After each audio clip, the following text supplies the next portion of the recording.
buat ni salah ke selama ni? Aku baca Yasin malam Jumaat ni salah ke? Aku sapu tangan selepas salam dekat muka tu kan, salah ke kan? Dan adakah kita perlu 100% betul-betul ikut apa yang Nabi ajar, ataupun kita ikut yang ulama yang dulu ni memang dah ajar kita? So apa nasihat doktor kepada kami sebenarnya?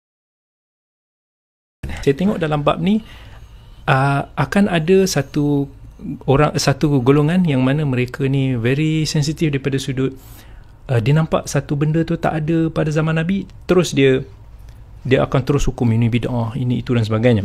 Dan ada lagi satu haluan yang membawa kata nampak baik je, semua benda boleh masuk, sampaikan mungkin dia buka pintu tu seluas-luasnya.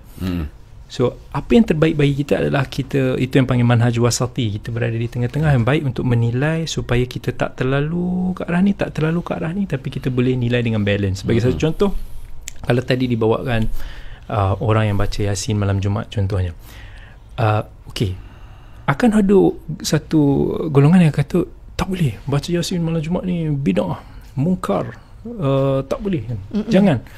Satu lagi kata tak apa masalahnya, dia kata ini kita baca Quran.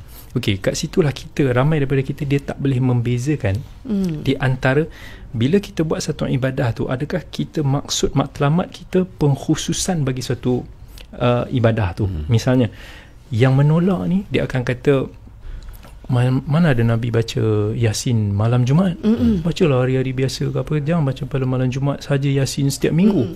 Jadi dia orang kata Nabi tak pernah buat, so dia kata dalam agama ini dikira benda barulah, bid'ah. Satu lagi akan kata umum baca Quran boleh, apa salahnya nak baca malam Jumaat, tak ada larangan pun, nak baca malam Isnin ke boleh.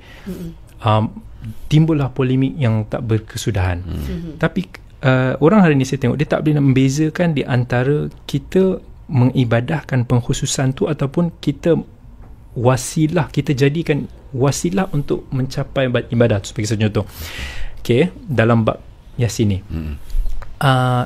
orang membaca Yasin pada malam Jumaat tu, adakah dia memang dia kata Nabi suruh ada fadilat khusus malam Jumaat ni baca Yasin, ataupun dia punya tujuan, dia kata tak, ini program, inilah masa kita nak surau buat, kita duduk baca ramai-ramai, kalau tak kita tak mengaji Quran, so at least kita baca surah ni. Okey, kat situ ada dua matlamat yang berbeza. So kalau kita di wasati, pertengahan, kita akan tengok di sini. So yang kedua tadi, dia menjadikan itu hanya sebagai wasilah untuk mencapai ibadah mengaji Quran tu. So dia menggunakan malam Jumaat untuk, okeylah, orang, sebab masyarakat kita biasanya malam Jumaat ni macam special kan, bukan di surau je, sampai orang kaitkan di rumah dan sebagainya. So dia nak bagi macam, okey, kita gunakan sikit ruang ni untuk kita sama-sama, ambil semangat dia kan. Dia kata tak apalah, kita buat seminggu sekali lah hari Jumaat tu pun, malam Jumaat tu tak apa. Surah mungkin masyarakat kita dah biasa baca Yasin, tak apalah, itu dah familiar, bacalah Yasin. So kat situ, kalau itu dia punya tujuan dia, itu saya tak melihat itu satu benda yang bid'ah. Sebab itu hanya orang panggil tanzim ataupun penjadualan ataupun pengaturan kehidupan kita. Tapi kalau orang tu memang dia kata tak, kena baca juga, kalau tak baca berdosa malam Jumaat ni, ataupun ada fadilat yang Nabi tak sebut, itu boleh jadi bid'ah. Sebab dia mengada-ngadakan satu fadilat khusus yang Nabi tak buat.